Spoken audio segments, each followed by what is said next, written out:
Heto na. Ang ICC, mukha yatang mabubuwag na talaga itong ICC, no? Kasi dalawa na po ang ayaw sa ICC, Russia at ang Amerika. Bakit ginawa ito ng Russia? Kasi it's a disrespect on the side of Putin. Okay? Di ba? So, meaning to say, sampal ito sa pagmumukha ni Bongbong Marcos. Narito ang Balitang Pinoy TV.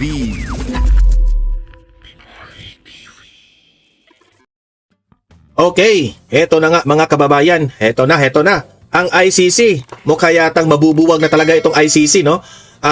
Itong una nating pag-uusapan ay itong point of view nitong si Tio Moreno, itong DDS vlogger, no? Patungkol po sa update ng ICC. Okay, ipapaliwanag natin yan in layman's term. Okay, grabe, parang tayong Pilipinas, no? Itong si BBM lang ang sumusunod sa ICC.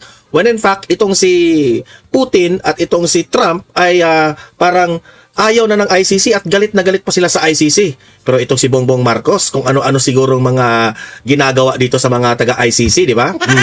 Mamaya, malalaman ninyo yan. Okay?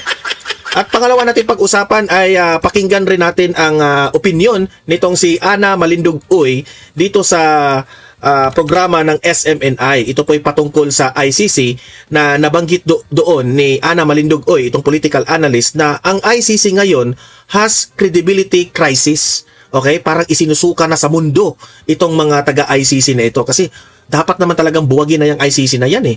Kasi ginagamit lang nila itong ICC na ito sa pamumulitika. Mamaya i-explain natin yan ng bahagya, no? Para maiintindihan ng taong bayan itong tungkol dito sa ICC. Okay? Pero guys, bago natin ito itatalakay lahat, help me po na i-like muna at i-share itong video na ito para guys kakalat ito sa taong bayan. Okay? Sabay-sabay nating i-like muna at i-share itong video natin, Facebook at YouTube. 1, 2, 3, go!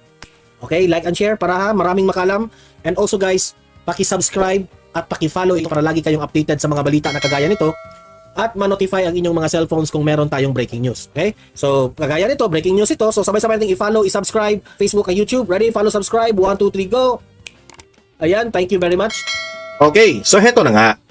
Ito yung pinost kanina ni Tio Moreno. Pero ano natin i-explain natin itong sinabi ni Sir Tio. Okay? Sabi ni Tio, Russia sentenced senior judges of the International Criminal Court along with its chief prosecutor to jail terms in retaliation for the ICC's arrest warrant against President Vladimir Putin over Ukraine war. Meanwhile, ICC judges and prosecutors have faced sanctions under the administration of United States President Donald Trump, with banks, credit card companies, and tech firms such as Amazon cutting off their services due to investigations into alleged war crimes involving Israeli and US officials. These two countries were involved into wars that killed the innocent people. In contrast, the Philippines under Bongbong Marcos surrendered a former Filipino president to the ICC over his war against drug addicts and criminals. See the contradiction? We claim to be a sovereign and independent nation, yet here we are bending to the ICC for political reason. Nakakahiya. Ganyan po ang Pilipinas. Dahil English po ito, no? English po ito. I-explain natin ito in layman's term, no? Sa mga hindi po masyadong nakakaintindi sa termino po ng English, i-explain natin ito ng Chinat GPT ko ito para simplihan natin ang explanation na maintindihan ng mga mamamayang Pilipino. Yung hindi tayo masyadong nahihirapan i-interpret yung mga English at the same time yung mga termino po, no, sa mga ICC case. So anong ibig sabihin ni Tio Moreno? What Russia and the US did. Ano ba ang ginawa ng Russia at ang Amerika? Sa simpleng paliwanag, ang Russia ay nag-issue po ng arrest warrants. Ang ICC nag-issue ng arrest warrant dito kay Putin, no, ang leader ng Russia. So ang Russia basically ay nagsasabi na hindi po namin kilala, o we don't recognize you. Itong ICC hindi namin kayo kilala. Wala kaming pakialam sa inyo. At instead, ipapunish namin kayo. Yan ang sabi ng Russia. So, sinitensyahan nila itong mga judges ng ICC at pati itong mga prosecutor. Prosecutor sa loob ng Russia. Ibig sabihin, yan ang tunay na kapangyarihan. Yan ang side sa Russia kasi dalawa na po ang ayaw sa ICC, Russia at ang Amerika. Bakit ginawa ito ng Russia? Kasi it's a disrespect on the side of Putin. Okay? 'Di ba? So, meaning to say, sampal ito sa pagmumukha ni Bongbong Marcos. Ang Russia nga hindi sumusunod sa mga katarantaduhan ng ICC, pero tayo, sinurrender pa natin si former President Duterte. Kaya nakakahiya yan kay Bongbong Marcos. Sa Amerika naman, sa United States, ang United States naman, ang sinabi nila, hindi kami sumali dyan sa ICC. Yan ang sabi nila. Noong ang ICC na mga investigador ay tiningnan nila ang Amerika at itong Israeli na mga ginagawang aksyon, ang United States ay nagresponde sila. Kung ano man ang niresponde nila, sinanksyon nila itong ICC, ang mga officials. E di syempre, kasama na dyan yung mga judges. Ano ba? Paano nila sinanksyon? Pinutol nila ang kanilang mga bangko dito sa mga officials na ito. Deserve ninyo yan. Pinutol nila. Yan ang ginawa ng US. Ito yung parang ganti ng Amerika. Tapos binablock pa ang mga serbisyo ng mga kumpanya. Itong mga, for example, mga credit cards at itong mga tech firms. Okay? So yan po ang parusa na ginawa ng Amerika dito sa mga ICC judges na ito. Sa madaling salita, ang sinabi po ng Amerika, touch our people and we'll crush you financially. Anong ibig sabihin? Ganyan po ang Amerika, ka-protective sa kanilang taong bayan. Subukan yung saktan ang aming mga tauhan, at kami po ay gaganti at puputulin namin ang mga transaksyon nyo financially. Because, buti nga ang Amerika, ganyan lang po ang style ng paggaganti sa kanila ng ICC. Di ba? Kasi kung tarantado lang talaga itong Amerika, pwede nilang gamitan ng armed forces. Pero hindi nila yan ginawa. Di ba? Despite wars that killed civilians, neither Russia nor US surrendered anyone. Tapos ito pa. Ano ba ang ginawa ng Pilipinas? Kabaliktaran ang ginawa ng Pilipinas. Kabaliktaran po ang ginawa ng Marcos administration. Alam mo ba kung bakit? Unang-una, Marcos is a weak leader. Yun ang pinakauna. Okay? Ang ginawa ni Bongbong Marcos dahil weak siya, sinurrender niya si Tatay Digong voluntarily. Okay? Sa ICC. Kaya nga nakakatawa eh. Ito lang ang Amerika at itong Russia, ayaw lang siguro makialam dito sa nangyari ngayon kay former President Duterte. Pero for sure, itong mga si Putin at itong si Trump ngayon, ay hindi po nila nagugustuhan yung ginawa ni Bongbong Marcos na voluntaryo niyang ibinigay sa ICC. Hindi po maganda. Talagang nakakawik po sa bansa yan natin. Di ba? Kahit i-erase natin yung pangalan ni Duterte na siya ay former president, the fact that you are surrendering a Filipino to the ICC, parang halik sa puwet ka ng mga taga-ICC. At isa pa, lumabag si Bongbong Marcos kasi wala pong kaso si Duterte. Unang-una yan walang kaso si Duterte. Wala pong na-file na charges against ni Duterte. Ngayon lang siguro. Pero, noong panahon po ng miyembro pa tayo sa ICC, wala. Wala. Okay? So, anong ginawa ng Pilipinas? No invasion. No sanctions.